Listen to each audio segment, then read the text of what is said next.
അകത്ത് വന്ന് കിടന്നോളാൻ പറഞ്ഞു. ഞാനല്ല, മൂപ്പരാ പറഞ്ഞേ. കുറച്ച് കഴിയട്ടെ. മതി മതി മതി. എന്താ ഉറക്കം വരുന്നില്ലേ? ഇല്ല. അകത്ത് നല്ല ചൂടാ. ഇവിടെ കുറച്ച് കാറ്റെങ്കിലും ഉണ്ട്. ഒരു AC ഫിറ്റ് ചെയ്യണം. ഫിറ്റ് ചെയ്യാം, കേസുകളൊക്കെ ഉണ്ട്. വക്കീല് നമ്മുടെ ജനുവിന്റെ വീട്ടിൽ പോകാറുണ്ടോ? ഞാനെന്തിനാ അവിടെ പോകുന്നത്? അല്ല, അവന്റെ അച്ഛനും അമ്മയും അവർക്കിപ്പോ എങ്ങനെയാ? അറിയില്ല. പാവം ജനു, അവന്റെ അനിയത്തിന്റെ കല്യാണം കഴിഞ്ഞു ആവോ. വക്കീലേ, നമുക്ക് നാളെ അവിടം വരെ ഒന്ന് പോകണം.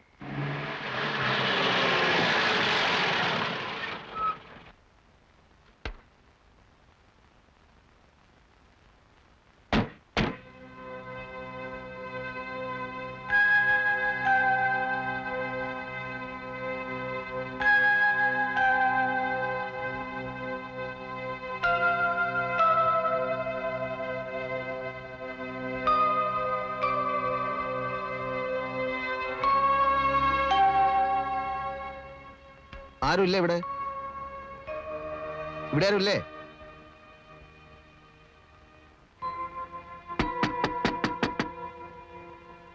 ആരാ?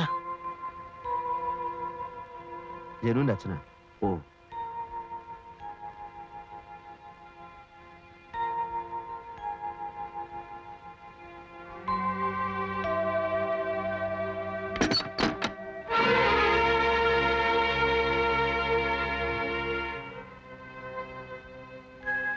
വാതിൽ തുറക്ക്. വാതിൽ തുറക്കാൻ. ഞാൻ ജനുവിന്റെ ഒരു സുഹൃത്താണ്, നിങ്ങളെ ഉപദ്രവിക്കാനൊന്നും വന്നതല്ല.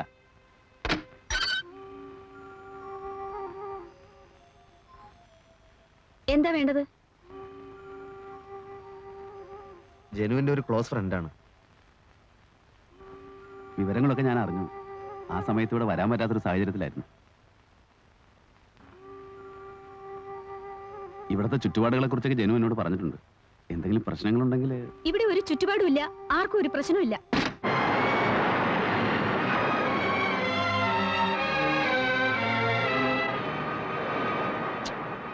പോകണ്ടായിരുന്നു. അവർക്ക് നമ്മളോട് എന്താ വെറുപ്പുള്ളതുപോലെ. അവരുടെ അവസ്ഥ അതല്ലേ. ജനുവിന്റെ മരണം അന്വേഷിച്ചെത്തുന്ന ആദ്യത്തെ ആൾക്കാരൊന്നുമല്ലല്ലോ നമ്മൾ. അവർ മറക്കാൻ ശ്രമിക്കുന്ന കാര്യം ഓർമ്മിപ്പിക്കാൻ എത്തിയവരോടുള്ള മടുപ്പായിരിക്കാം നമ്മളോട് കാണിച്ചത്. എന്നാലും ഇങ്ങനെയൊന്നുമല്ല ഞാൻ വിചാരിച്ചത്. അവരൊരു വല്ലാത്ത സ്ഥിതിയിലായിരിക്കണം. അന്ന് ജനു മരിച്ച അവസരത്തിൽ അതൊരു ആത്മഹത്യയല്ല, ആരോ കൊന്ന ശേഷം റെയിൽവേ ട്രാക്കിൽ കൊണ്ടിട്ടതാണെന്ന് പറഞ്ഞ് അവർ പോലീസിൽ പരാതി കൊടുത്തിരുന്നു. പിറ്റേന്ന് തന്നെ അത് പിൻവലിക്കുകയും ചെയ്തു. കൊന്ന ശേഷം? അതെങ്ങനെ?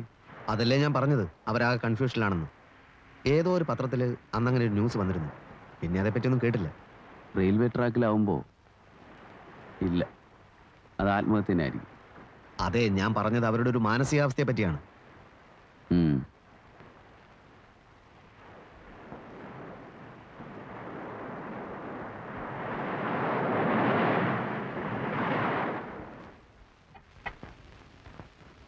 ചായ വേണ്ടെന്ന് ഞാൻ പറഞ്ഞതല്ലേ. അങ്ങനെയുള്ള ഭംഗി വാക്കുകളൊന്നും ശ്രദ്ധിക്കരുതെന്ന് നെന്മാറ വലിയ വക്കീൽ എന്നെ പഠിപ്പിച്ചിട്ടുണ്ട്. ഞാനിവിടുത്തെ വേലക്കാരനൊന്നല്ല, അങ്ങനെ തെറ്റിദ്ധരിക്കണ്ട. അടുത്ത ബന്ധുവാ. സദാനന്ദനെ നിയന്ത്രിക്കാനാ ഞാനിവിടെ നിൽക്കുന്നത്. ഏത് സദാനന്ദൻ? PS നെന്മാറ, ചെറിയ വക്കീല്. അവൻ എന്നെ ഭയങ്കര പേടിയാ. എന്നോട് ചോദിക്കാതെ ഈ പടി അടക്കൂല. ഇപ്പൊ എവിടേക്കാ പടി കടന്നു പോയത്? ഇപ്പൊ പടി കടന്നു പോയത് സ്ഥലം ഞാൻ ചോദിച്ചില്ല. ആ കൊലപ്പുള്ളിയായിട്ടുള്ള എല്ലാ ഇടപാടും ഞാൻ നിർത്തും. കേസ് വാദിക്കേ ജയിക്കേ തോക്കേ എന്ത് വേണമെങ്കിലും ആയിക്കോട്ടെ. ഒരു കൊലപ്പുള്ളിയിൽ എങ്ങനെ കൂടെ കൊണ്ടുനടക്കാന്ന് പറഞ്ഞാൽ? അയാൾ അവാർഡ് വാങ്ങിച്ചൊരു സാഹിത്യകാരനാ. എന്താ അവാർഡ്? ഒരു കൊലപ്പുള്ളി എപ്പോഴും കൊലപ്പുള്ളി തന്നെ. അപ്പൊ പറഞ്ഞു മനസ്സിലായില്ലേ, പുള്ളിയുള്ള കൊല പഴുപ്പിക്കാൻ പറ്റില്ല. ഞാൻ ഈ പുള്ളി കൊല മറ്റേ കാത്തിരിക്കാൻ തുടങ്ങിയിട്ട് നേരത്രയായി. ഇരുന്നിരുന്ന് അഭിമുഖത്തിനുള്ള മൂഡ് പോയി. മൂഡ് എനിക്കുമില്ല. മൂടില്ലാത്ത രണ്ടുപേരും സംസാരിച്ചാൽ നല്ല മൂടായിരിക്കും. അതാണ് അതിന്റെ സയൻസ്. അല്ലേലും സംസാരിച്ചേ ഒക്കൂ. എനിക്ക് ഒരുപാട് കാര്യങ്ങൾ അറിയാനുണ്ട്. എനിക്കൊന്നും പറയാനില്ല. ഒരു വെറും ജേർണലിസ്റ്റ് ആയിട്ട് എന്നെ കാണരുത്. ഒരു ആസ്വാദകയുടെ ആകാംക്ഷ ഇനിയും അത് അടക്കി വെക്കാൻ എന്നെ കൊണ്ട് സാധിക്കില്ല. എന്താണ് അറിയേണ്ടത്? ഞാനെന്ന വ്യക്തിയെക്കുറിച്ചോ? അതൊക്കെ കോടതി കടലാസിലുണ്ടല്ലോ. അതിലൊന്നും എനിക്ക് താല്പര്യമില്ല. പിന്നെ എൻ്റെ അനുഭവങ്ങളോ? ഒരു കണക്കിന് പറഞ്ഞാൽ ആ പുസ്തകത്തിലെ വരികളിലെല്ലാം അതുണ്ട്. അറിയാം. പക്ഷേ വരികൾക്കിടയിലെ പറയാത്ത വാക്കുകളുടെ പൊരുൾ അറിയാനാണ് ഞാൻ ആഗ്രഹിക്കുന്നത്. സംസാരിക്കുക. ഞാനൊന്ന് കുളിക്കുകയും ചെയ്യാം, ലഞ്ചിന്റെ മെനു റെഡിയാക്കുകയും ചെയ്യാം.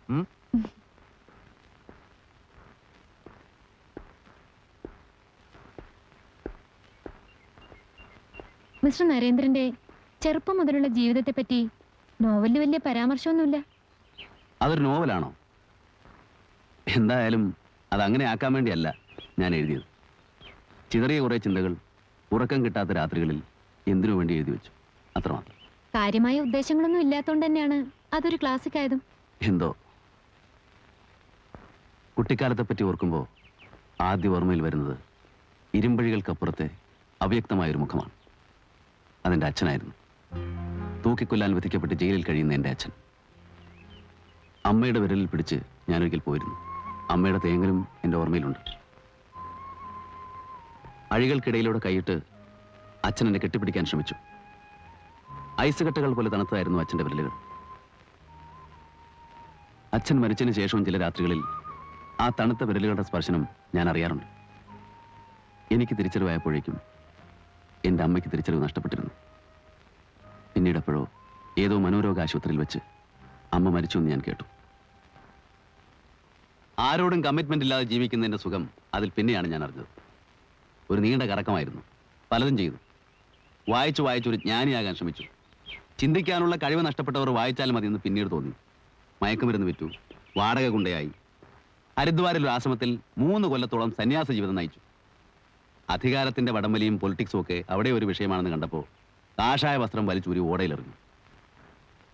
പോരെ? പോരാ. സംഭവങ്ങളിലെ വിശദാംശങ്ങളിലേക്ക് മതി. അങ്ങനെയല്ല. കുറെ ചോദ്യങ്ങളും കുറെ ഉത്തരങ്ങളും അല്ല എൻ്റെ ഉദ്ദേശം. താങ്കളുടെ ക്യാരക്ടറൈസേഷന്റെ പ്രത്യേകതകളും നോവലിലെ സംഭവങ്ങളും വെച്ചുകൊണ്ടുള്ള ഒരു സ്റ്റഡിയാണ്. ആയിക്കോളൂ. അതിനിയും പലതും അറിയണം. ഇപ്പൊ വേണ്ട, ഞാൻ നാളെ വരാം. വേണ്ട. അയ്യോ, അങ്ങനെ പറയരുത്. ഞാൻ വരും. വേണ്ടെന്നല്ലേ പറഞ്ഞത്? ശല്യപ്പെടുത്തില്ല. ഇപ്പൊ പോന്നു. പക്ഷെ നാളെ എന്തായാലും വരും.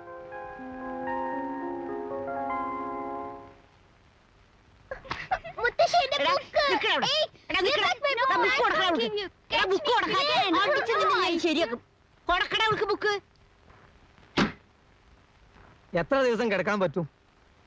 എത്ര ദിവസം കിടക്കാൻ പറ്റുമെന്ന്? എന്ത്?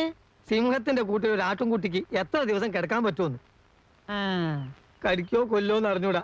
എന്നാൽ ഏത് നിമിഷത്തിലും കടിക്കും ചെയ്യാ, കൊല്ലും ചെയ്യാ. മരിക്കാതെ മരിച്ചോണ്ടിരിക്കുകയാണ് മുത്തശ്ശി ഞാൻ. ഇതാ താക്കോൽ അവര് വന്നാ കൊടുത്തേക്ക്. കുഞ്ഞിക്കണ്ണം പോവുക. നീ പറയുന്നത് ഒന്നും എനിക്ക് മനസ്സിലാവുന്നില്ലല്ലോ കുഞ്ഞിക്കണ്ണ. ഞാൻ കൊലപ്പുള്ളി എന്ന് വിളിച്ചത് ആ പുള്ളി കേട്ടു. അത് ഞാൻ പുള്ളിക്കൊലാനാക്കി മാറ്റാൻ ശ്രമിച്ചു. ഏറ്റില്ല. ഉച്ചക്ക് ഊണ് വിളമ്പിക്കൊണ്ടിരിക്കുമ്പോ പ്ലേറ്റിൽ നിന്ന് കണ്ണെടുത്ത് എന്നെ അടിമുടി ഒരു നോട്ടം. സത്യം പറഞ്ഞാൽ ഞാൻ ദഹിച്ചു പോയി മുത്തശ്ശി. എന്നിട്ടൊന്നുമില്ല, ഞാൻ പോവാ. എനിക്ക് ഇവിടുത്തെ കാര്യങ്ങൾ വലിയ വക്കീലിനോട് ചെന്ന് പറയണം. ഞാനാണോ വലുത് അല്ല കൊലപ്പുള്ളിയാണോ വലുതെന്ന് അങ്ങോട്ട് തീരുമാനിക്കട്ടെ. നീ പോയ എനിക്ക് ധൈര്യത്തിന് ആരുമില്ലല്ലോ കുഞ്ഞിക്കണ്ണ. എനിക്കതൊന്നും നോക്കേണ്ട കാര്യമല്ല. എനിക്ക് തൽക്കാലം എന്റെ ജീവനാ വലുത്.